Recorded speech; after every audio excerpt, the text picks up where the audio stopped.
whether it's the plants. This is one of the most beautiful places I've ever seen in my life. Everything is so lush, so green, so ripe.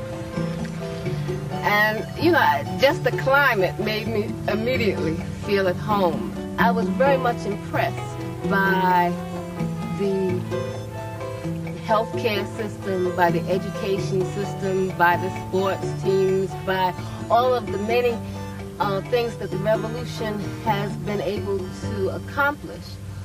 What has impressed me most has been how people live, just how people relate to each other. I mean, I come from a society that is literally at war with itself.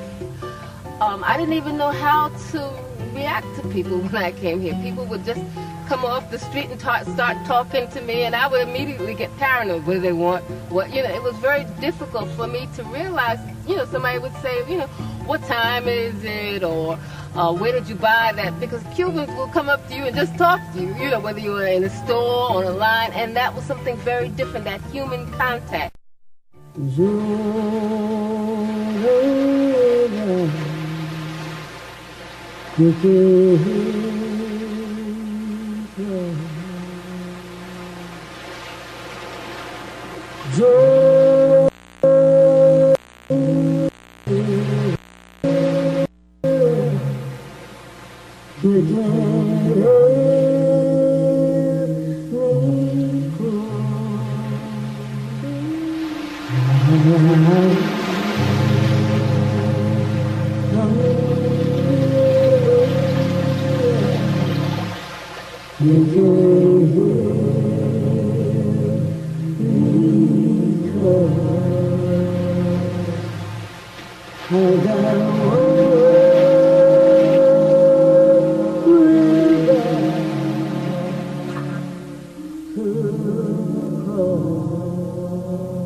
I was born in 1947 in New York City.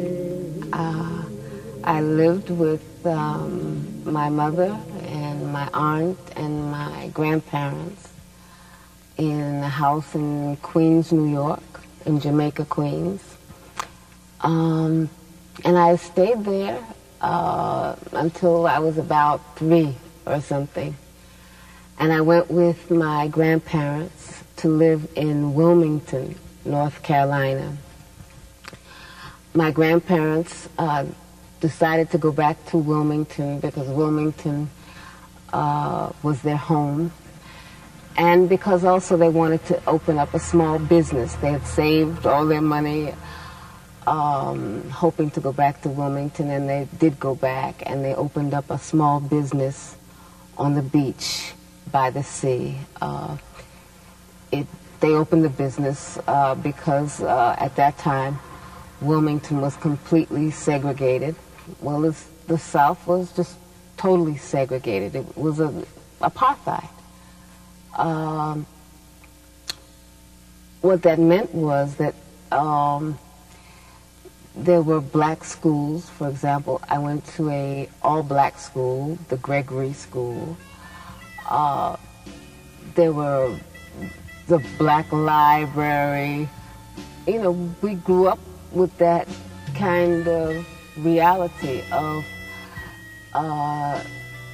not voluntarily living like that, not voluntarily accepting apartheid, but understanding that the price of stepping out or standing up alone could possibly be death.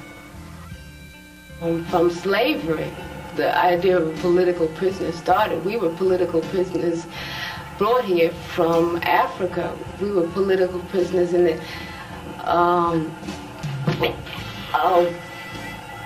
in order to keep colonialism fat, in order to keep the plantation owners that profited from our sweat and labors, we were kidnapped and brought here as prisoners, and our status hasn't changed, whether it's on the streets. We're prisoners of the ghettos. In Harlem, we're prisoners in small tenements with prisoners, of urine smelling hallways, and I mean, I've always been a prisoner. I've never been free in my life. I don't know what freedom means. Sitting in this place on this plantation, you know, you think back to what those slaves had to deal with, and that probably the only beauty that they saw was the human beauty between them and the beauty of the sky and of the trees and of the grass. And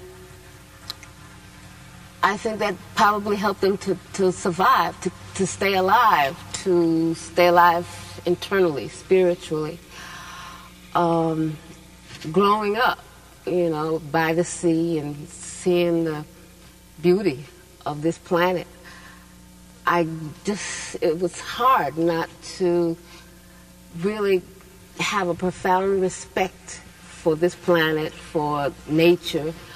My grandmother, she could not stand people throwing paper on the floor. I mean, she could not take that. That was a crime for her, because and then, you know, she would say, look at these grown people, you know, what's wrong with their hands? They can't hold the paper until they find a trash can, you know. I think that how we live in this earth is very much tied to how we think about nature. And so I think that it's important for African people and all people who appreciate living to make sure that our children and our grandchildren have a planet that is livable. And that means to make very serious changes in the order of the priorities and the politics that exist today.